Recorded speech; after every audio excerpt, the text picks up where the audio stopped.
Hello les geeks, c'est Aldric de Gay Geek et bienvenue sur la chaîne YouTube de Gay Geek. Tout d'abord, je tenais à vous remercier d'avoir été aussi nombreux à venir sur le live d'hier soir où nous débattions du reboot de Digimon avec mes comparses et amis Tifalia et François.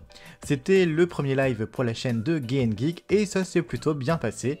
D'ailleurs, vous pouvez regarder ce live en replay, je vous mets le lien en description YouTube. Mais nous allons ici parler du 25e épisode, Plongeons dans le prochain océan. Titre intéressant car avant même l'épisode, j'ai eu un petit débat avec François pour savoir où se situaient les héros jusqu'à présent.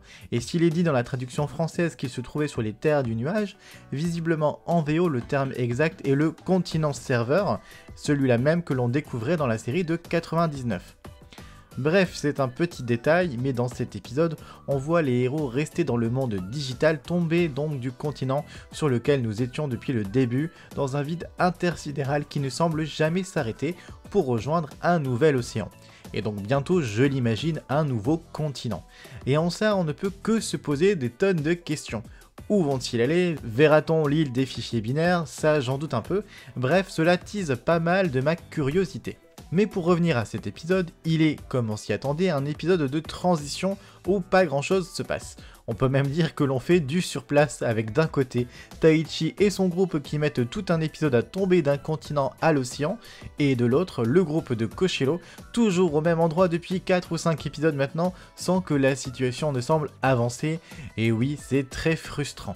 Quitte à nous faire un épisode de transition, un épisode explorant un peu plus les tranches de vie serait pas mal, car le débat d'hier nous l'a clairement démontré, si quelque chose nous manque à cette série, c'est bien le côté vie quotidienne. Parlons d'abord du groupe que je préfère suivre, même si nous n'avons pas grand chose à nous mettre sous la dent. Koshiro, Mimi, Joe et Sora sont donc toujours face à l'ordinateur du plus jeune, et ils suivent d'un côté la bataille de leurs Digimon dans internet, et de l'autre les actualités. En effet, les médias s'emparent assez vite de ce qui va bientôt devenir un conflit politique entre les États-Unis et l'Iran à cause de tous ces pétroliers sous le contrôle des Digimon, prêts à faire n'importe quoi. Mais une chose m'échappe, qui les contrôle? On sait maintenant que ça ne peut plus être Devimon vu qu'il est mort. Est-ce que c'est Dark Knightmon qui est derrière tout ça pour le compte d'un nouveau méchant? Et où sont passés tous les Algomon? Lilymon et les autres arrivent dans un nouvel endroit d'internet avec des milliers de nouveaux Digimon tout jeunes. Et c'est un peu confus dans ma tête, on est bien d'accord qu'ils n'ont pas battu les Algomon. Et là j'ai l'impression qu'à force de ne pas vouloir traiter cette partie pleinement dans un épisode complet, on tire sur la corde et là clairement on commence vraiment à nous perdre et à nous embrouiller l'esprit. J'aime beaucoup l'idée d'un conflit politique qui entre en jeu, ça c'est intéressant, mais on a besoin d'en apprendre plus, surtout qu'on nous laisse avec un cliffhanger frustrant où Koshiro semble comprendre quelque chose, et nous le révéler, et ben non, poum, générique de fin. Surtout que le preview de la semaine prochaine ne montre même pas une seule image de ce groupe, donc on va encore les suivre de manière moins importante que Taichi et les autres, et oui, ça me frustre. Deux bons points tout de même dans cette partie, la relation de Joe et Mimi, alors oui, c'est léger et c'est pas grand chose, mais je suis prêt à tout prendre, et il y a un court moment où Joe veut la reprendre sur l'acronyme SIA-APE, et je vous avoue que là j'ai vraiment rien compris sur ce que ça voulait dire. Je pense aussi parce que la version japonaise, la version anglaise, enfin tout se mélange et que voilà, ça m'a pas vraiment parlé. Mais en tout cas, le fait qu'il la reprenne, ça vexe un peu Mimi qui fait la moue et j'ai trouvé ça très sympa. Un appel au scénariste, c'est des moments comme ça que je veux voir dans la série, mais pour tous les personnages et bien plus souvent. Autre événement, Hikari débarque de nulle part et espionne le groupe. Alors elle est pas vraiment discrète vu qu'elle est juste à 10 cm du groupe, mais elle est là. Et j'ai une grosse pensée pour Tifalia et sa théorie, qui m'en parlait hier encore, et je pense qu'elle va développer ça dans sa propre review de l'épisode. Donc n'hésitez pas à aller la voir, je pense que ça sera assez intéressant de voir son point de vue. En tout cas, seul Sora semble s'intéresser à la présence d'Hikari, les autres n'en ont littéralement rien à faire, mais ça peut amener du positif pour la suite, et je l'espère. Déjà, Sora pourrait développer son côté maternel si Hikari rejoint le groupe de son côté, et ensuite la jeune fille pourrait avoir enfin un véritable rôle dans cette série.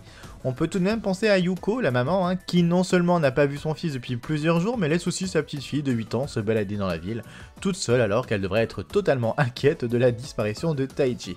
Je le sais, le reboot n'est pas là pour nous offrir la meilleure des cohérences. Et nous avons donc ailleurs Taichi, Yamato et Takeru qui sont en bien mauvaise posture. Alors qu'ils tombent encore et encore et encore en plein ciel, ils ne sont pas seuls. Eldoradimon, le Digimon tortue sur lequel était le château de Devimon, tombe également et semble bien souffrir. Patamon, qui peut le comprendre et communiquer avec lui, va donc un petit peu expliquer que c'est un Digimon millénaire et Takeru va convaincre les autres de lui venir en aide. Après tout, c'est grâce à Eldoradimon qu'il a rencontré Patamon. Surtout qu'une armée de Mamemon et de Big Mamemon débarque et pense que l'on veut attaquer leur troupeau, leur essaim, et donc ils attaquent à leur tour, et là c'est des explosions dans tous les sens. Fort heureusement, Leomon et ses alliés débarquent pile à ce moment-là.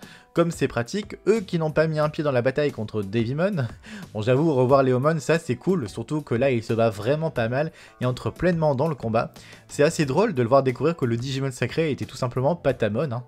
Point positif de cette partie, c'est de revenir sur Eldoradimon. Je vous avoue que j'avais vraiment l'impression qu'on allait zapper ce Digimon et ne plus vraiment revenir sur lui, là c'est sympa. Point négatif, et il y en a beaucoup malheureusement, ok le groupe décide de lui venir en aide et de le sauver, mais pourquoi faut-il pour cela se servir d'un tas de Mamemon et les tuer à leur tour? Ok, les Mamemon les attaquent, mais comme il l'explique en début d'épisode, c'est un instinct de survie, ils ont juste peur pour eux. Et là, à la fin de l'épisode, on a des centaines qui meurent en servant d'amortisseur pour l'amérissage de Eldoradimon, et vous savez, je suis vraiment dérangé par le rapport à la mort de ce reboot. D'un côté, on a des épisodes où les personnages en sont affectés, je pense à Taichi pour Ogremon, à Mimi pour Gardromon et Andromon, ou à Sora quand certains risquent de mourir et qu'elle décide de les sauver, et de l'autre, il tue des Digimon possédés par le miasme ou certains comme les Mamemon de manière irrationnelle. Bref, je pourrais en débattre des heures, mais à un moment, j'ai l'impression qu'on ne cherche plus à être cohérent et ça me frustre.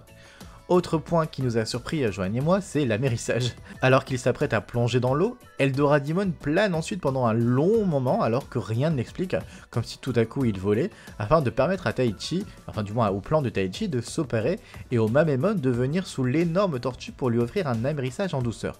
J'imagine que là aussi on a oublié d'être cohérent. Ça fait un petit peu beaucoup pour le même épisode. Je me rends compte que je suis plutôt dur avec cet épisode, mais c'est vrai que j'en attendais un petit peu plus.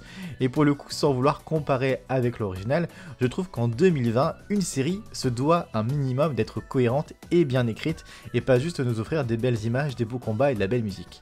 D'ailleurs, Joanne n'a rien compris de l'épisode, comme à chaque fois je lui ai demandé son avis, il m'a juste répondu « mais j'ai rien compris ». J'imagine que ça peut refléter l'avis de certains d'entre vous, alors n'hésitez pas à tout nous dire dans les commentaires.